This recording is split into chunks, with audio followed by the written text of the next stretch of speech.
بسم اللہ الرحمن الرحیم۔ السلام علیکم پیارے دوستوں آج کے اس ویڈیو میں ہم حضرت ادریس علیہ السلام اور موت کے فرشتے کا ایک عجیب و غریب واقعہ آپ کو بتائیں گے۔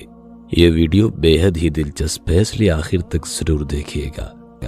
سیدنا ادریس علیہ السلام ایک دن اپنے کام سے فارغ ہو کر بیٹھے تھے کہ ملک الموت آدمی کی صورت میں مہمان کے طور پر رات کو حضرت ادریس علیہ السلام کے دروازے پر آ پہنچے۔ حضرت ادریس علیہ السلام ہمیشہ روزہ رکھنے والے انسان تھے۔ جب شام ہوتی افطار کے وقت آپ کا کھانا جنت سے آتا، جس قدر چاہتے کھا لیتے، باقی کھانا پھر جنت میں چلا جاتا۔ اس دن کا کھانا جب آیا تو حضرت ادریس علیہ السلام نے وہ کھانا اس مسافر کو پیش کر دیا، لیکن مسافر نے کچھ نہ کھایا اور قدم پر قدم رکھ کر عبادت کرتا رہا۔ حضرت ادریس علیہ السلام ان کا یہ حال دیکھ کر بہت متاثر ہوئے کہ یہ کون شخص ہے۔ اگلے دن حضرت ادریس علیہ السلام نے ان سے کہا، اے مسافر، تو میرے ساتھ چل کر خدا کی قدرت جنگل میں جا کر دیکھ۔ تب دونوں بزرگ گھر سے میدان کی طرف نکل پڑے۔ چلتے چلتے گیہوں کے کھیت میں جا پہنچے۔ موت کے فرشتے نے کہا کہ چلو چند گوشے گیہوں کے لے کر دونوں کھاتے ہیں۔ حضرت ادریس علیہ السلام نے فرمایا، عجیب بات ہے، رات کو تو نے حلال کھانا نہ کھایا، اب حرام کھانا چاہتا ہے۔ یہ وہاں سے دونوں بزرگ دوسرے باغ میں پہنچے اور وہاں بھی انگور کو دیکھ کر حضرت اسرائیل علیہ السلام نے کھانے کا ارادہ فرمایا۔ حضرت ادریس علیہ السلام نے فرمایا کہ خیر کی ملکیت میں تصرف حرام ہے۔ پھر جاتے جاتے ایک بکری دیکھ کر حضرت اسرائیل علیہ السلام نے کھانے کا ارادہ کیا۔ حضرت ادریس علیہ السلام نے کہا کہ بیگانے کی بکری کو ذبح کر کے کھانا منع ہے۔ اس طرح 3 روز تک دونوں آپس میں گفتگو کرتے رہے۔ جب حضرت ادریس علیہ السلام کو لگا کہ یہ شخص انسان نہیں معلوم ہوتا، یہ کون شخص ہے، اور فرمایا کہ خدا کے واسطے ظاہر تو کر کہ تو کون ہے۔ مسافر نے کہا کہ میں اسرائیل علیہ السلام ہوں۔ حضرت ادریس علیہ السلام نے فرمایا کہ سب مخلوقات کی جان تم ہی نکالتے ہو۔ انہوں نے کہا کہ ہاں۔ ادریس علیہ السلام نے فرمایا، تم شاید میری جان قبض کرنے آئے ہو۔ انہوں نے کہا، نہیں، میں تو تمہارے ساتھ خوشخبری کرنے آیا ہوں۔ حضرت ادریس علیہ السلام نے کہا کہ 3 دن سے تو میرے ساتھ ہے، کیا اس وقت بھی تو نے کسی کی جان قبض کی ہے؟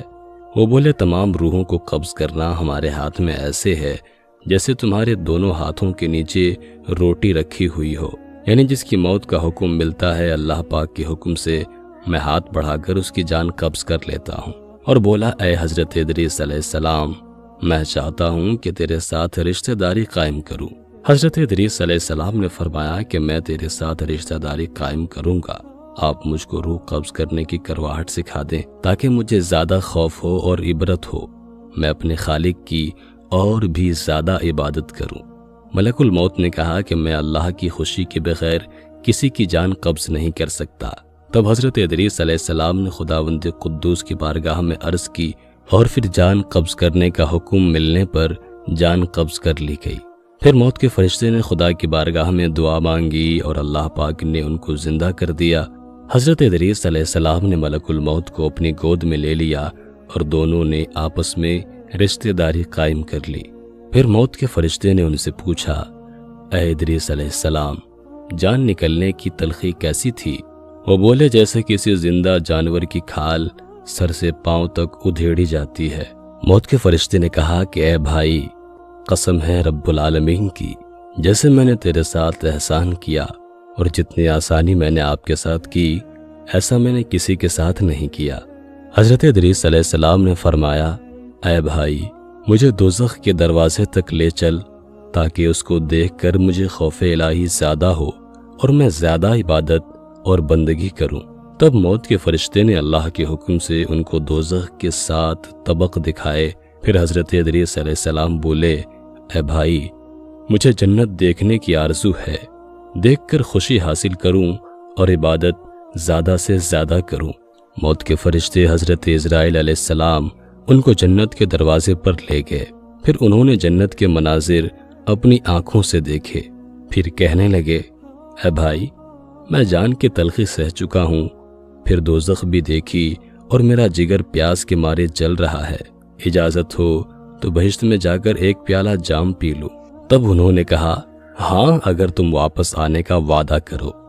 شاید پیاس کی وجہ سے حضرت ادریس علیہ السلام نے واپس آنے کا وعدہ کر لیا اور اللہ تعالیٰ کے حکم سے اپنی جوتیاں درخت طوبہ کے نیچے چھوڑ کر بہشت میں داخل ہو گئے، کیونکہ باہر آنے کا وعدہ کیا تھا اور نالین کو بھی درخت کے نیچے چھوڑ آئے تھے۔ کچھ دیر بعد موت کے فرشتے نے ان کو آواز دی، اے بھائی دیری مت کرو۔ تو جواب میں حضرت ادریس علیہ السلام نے فرمایا، اے مہربان، اللہ تعالیٰ فرماتا ہے کہ ہر نفس کو موت کا مزہ چکھنا ہے۔ اب تو میں نے موت کا مزہ چکھ لیا ہے اور میں دوزخ میں بھی پہنچ چکا ہوں، اور یہ بھی اللہ عز و جل فرماتا ہے کہ ان کو وہاں کوئی تکلیف نہ پہنچے گی اور نہ ہی ان کو وہاں سے نکالا جائے گا، یعنی جو جنت میں گیا واپس نہ نکالا جائے گا۔ اے بھائی اب میں ہرگز نہیں آؤں گا۔ بارگاہ الہی سے آواز آئی، اے اسرائیل علیہ السلام، تو حضرت ادریس علیہ السلام کو چھوڑ کر چلا جا، میں نے ان کی تقدیر میں یہی لکھا تھا۔ حضرت ادریس علیہ السلام موت کا مزہ چکھ کر اور دوزخ کو بھی دیکھ کر جنت میں جا رہے تھے۔ تب حضرت اسرائیل علیہ السلام بولے، ہر نبی پر جنت حرام ہے جب تک کہ جنت میں خاتم الانبیاء حضرت محمد مصطفیٰ صلی اللہ تعالیٰ علیہ وآلہ وسلم داخل نہ ہو۔ پھر آواز آئی، اسرائیل علیہ السلام، میں بہشت کو دریغ نہیں رکھتا، لیکن پہلے بہشت میں محمد صلی اللہ علیہ وسلم داخل ہوں گے، ان کے بعد ان کی امت داخل ہوگی۔ حضرت ادریس علیہ السلام تو بہشت میں چلے گئے اور ان کے سب فرزند ان کے جدائی میں گریہ اور زاری کرنے لگے، ان کی یاد میں آنسو بہاتے اور بہت روتے۔ ایک دن ابلیس ان کے پاس آیا اور کہا کہ تم رویا مت کرو، میں تمہارے باپ کسی ایک صورت بنا دیتا ہوں، تم اس کو دن رات دیکھنا اور پوجنا، اس سے تمہارا سب درد اور دکھ ختم ہو جائے گا اور تب تم سب خوش رہو گے۔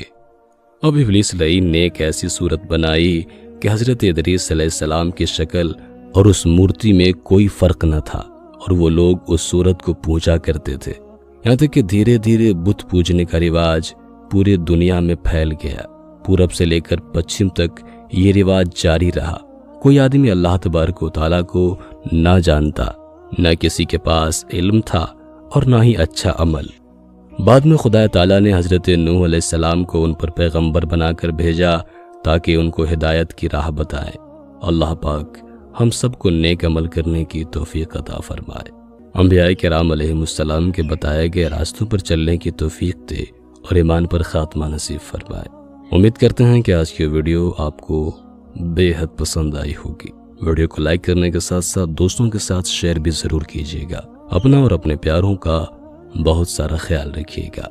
اللہ حافظ۔